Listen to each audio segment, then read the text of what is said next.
Bon Patrick, on est toujours dans le premier kilomètre, mais décidément, il y a une grande densité de monuments et on est sorti du palais de justice. Là, on est devant Notre-Dame-la-Grande. Il faut quand même expliquer qu'en général, les touristes qui arrivent sur Poitiers pour la première fois, c'est le premier monument qu'ils voient. Ils ont d'ailleurs tendance à le confondre avec la cathédrale, mais c'est pas du tout une cathédrale, c'est bien une église. C'est tout à fait ça, Vincent, et c'est bien l'église Notre-Dame-la-Grande. Donc, on est en plein cœur de Poitiers ici, on est sur la place Charles de Gaulle. On est juste à côté des halles du marché Notre-Dame.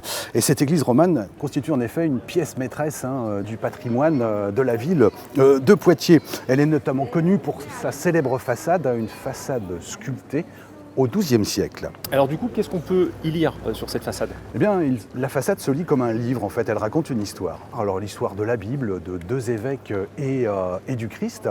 Elle a été rénovée donc, entre 1992 et 2004 et du coup a retrouvé sa beauté d'antan. Et cette façade, Vincent, est bien entendu très connue pour les fameuses projections qui s'y déroulent, notamment l'été, les fameuses polychromies. À l'intérieur de l'église, on trouve également des couleurs. Alors, ce sont en fait majoritairement des décors peints qui datent du 19e siècle, 1850 à peu près.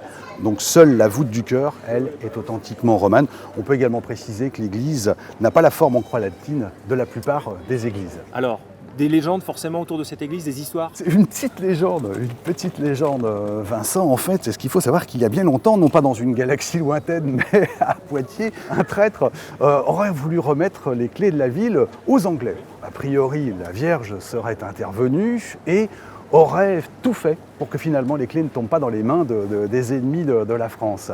Et au miracle, a priori, le lendemain, les clés auraient été retrouvées donc dans la main de la Vierge à l'enfant, qui se trouvait donc à l'intérieur de l'église, qui s'y trouve d'ailleurs toujours. Et donc cette statue, eh bien, depuis, a pris le nom de Notre-Dame des Clés.